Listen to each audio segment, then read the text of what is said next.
Olá pessoal, bom dia. Seguimos hoje com a primeira carta de Paulo a Timóteo, atendo-nos aos capítulos 3 e 4. Quero focar num pequeno trecho do capítulo 4, a saber os versos 1 a 5, que passo a ler.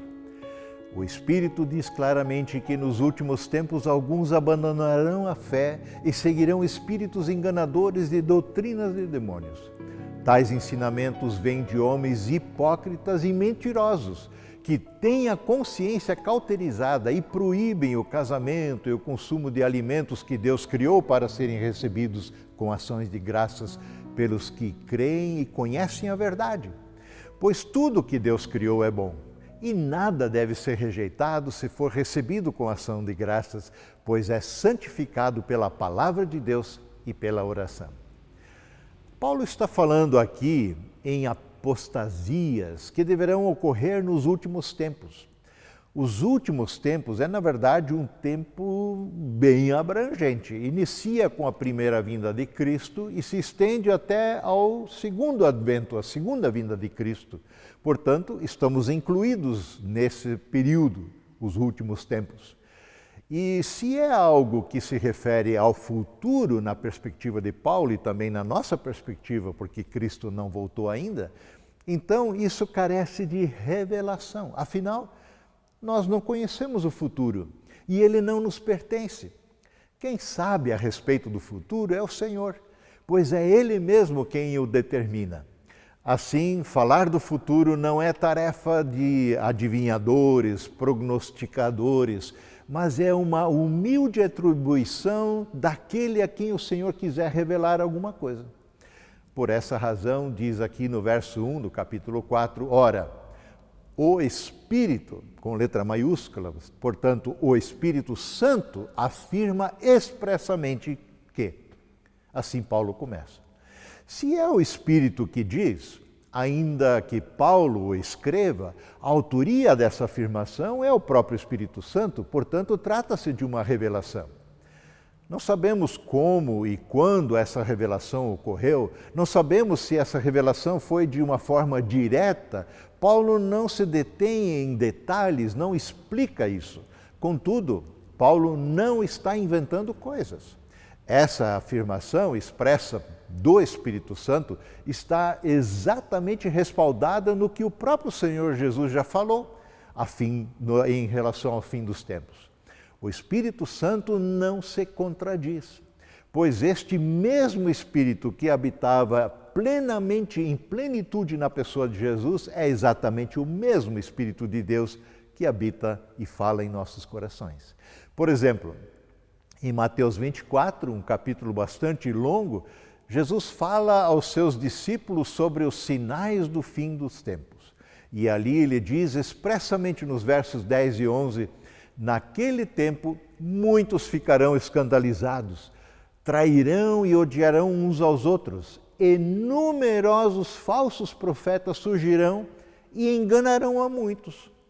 Ou então, no Evangelho de Marcos, capítulo 13, encontramos o mesmo tema, aliás, também um capítulo grande destinado a esse assunto. Jesus adverte os seus discípulos, nos adverte, dizendo, verso 21 e 22, portanto, se alguém lhes disser, vejam, aqui está o Cristo, ou então, vejam, ali está Ele, não acreditem, pois falsos cristos e falsos profetas surgirão e realizarão sinais e maravilhas, a fim de enganar, se possível, até os escolhidos, até os que creem. Pois voltando a Paulo, ele escreve no verso 1, dizendo então, que o Espírito diz, afirma expressamente, afirma claramente, que nos últimos tempos alguns apostatarão da fé e seguirão espíritos enganadores e doutrinas de demônios. Apostatar é mais do que simplesmente abandonar a fé, ainda que inclua isso. Apostatar tem a ver com rejeitar, renunciar ou renegar a fé. A crença anterior que você tinha, que a pessoa tinha, isso é apostatar. Em grego está mais na direção do afastar-se, colocar-se longe.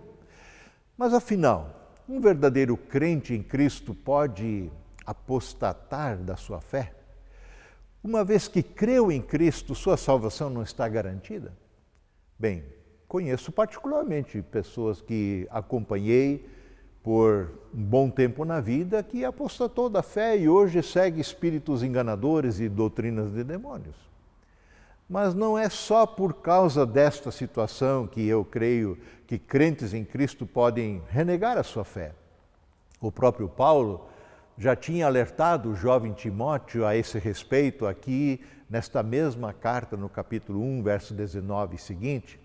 Apegue-se à fé, diz Paulo, e mantenha a boa consciência, pois alguns rejeitaram deliberadamente a consciência e, como resultado, a fé que tinham naufragou. Himeneu e Alexandre são dois exemplos. Eu os entreguei a Satanás para que aprendam a não blasfemar.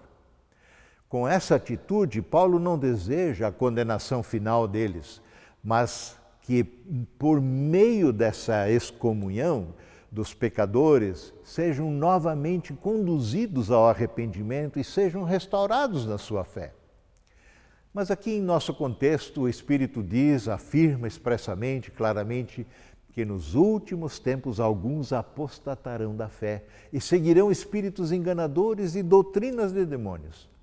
Paulo muito bem pode estar se referindo aos falsos mestres, falsos ensinadores, que por estarem distantes da verdade do Evangelho, acabam sendo porta-vozes de espíritos enganadores e de doutrinas boladas no inferno.